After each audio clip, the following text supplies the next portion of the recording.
ত্রয়োদশ জাতীয় সংসদ নির্বাচন ও গণভোটকে সামনে রেখে দেশজুড়ে নিরাপত্তা জোরদার করা হয়েছে। আজ রোববার থেকে সেনাবাহিনী সহ সব আইনশৃঙ্খলা বাহিনীর সদস্যরা আনুষ্ঠানিকভাবে মাঠে নেমেছেন। নির্বাচন সুষ্ঠু ও শান্তিপূর্ণ করতে মোতায়েন করা হচ্ছে প্রায় ১০ লাখ সদস্য।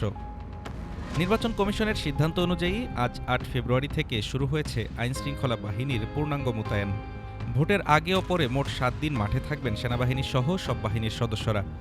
একই সঙ্গে নির্বাচনী দায়িত্ব পালন করবেন ১,০৫১ জন এক্সিকিউটিভ ম্যাজিস্ট্রেট, যারা ভোট গ্রহণের পরও ২ দিন দায়িত্বে থাকবেন।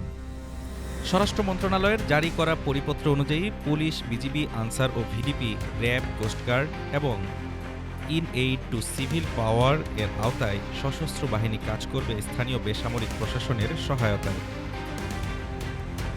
নির্বাচন কমিশনার আব্দুর রহমান এল মাসউদ গণমাধ্যমকে জানান, সেনাবাহিনী আগে থেকেই মাঠে রয়েছে, তবে আজ থেকে আনুষ্ঠানিকভাবে তারা ভোটের আগে ও পরে ৭ দিন দায়িত্ব পালন করবে। মাঠের পরিস্থিতি ভালো আছে এবং নির্বাচন আয়োজনের জন্য সহায়ক। এবার নির্বাচনে মোট ৯,৭০,০০০-এর বেশি আইনশৃঙ্খলা বাহিনীর সদস্য দায়িত্ব পালন করবেন। এর মধ্যে আনসার ও ভিডিপি ৫ লাখের বেশি, পুলিশ প্রায় ১,৮০,০০০ এবং সেনাবাহিনী ১ লাখেরও বেশি সদস্য মোতায়েন থাকবে। মেট্রোপলিটন এলাকার বাইরে সাধারণ ভোটকেন্দ্রে ১৫ থেকে ১৬ জন এবং গুরুত্বপূর্ণ কেন্দ্রে ১৭ থেকে ১৮ জন আইনশৃঙ্খলা বাহিনীর সদস্য থাকবেন। মেট্রোপলিটন ও দুর্গম এলাকাতেও বাড়তি নিরাপত্তা নিশ্চিত করা হয়েছে। আগামী ১২ ফেব্রুয়ারি সকাল ৭:৩০ থেকে বিকেল ৪:৩০ পর্যন্ত অনুষ্ঠিত হবে ত্রয়োদশ জাতীয় সংসদ নির্বাচন ও গণভোট।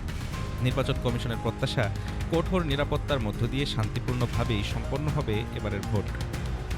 Desk report, Dhaka today.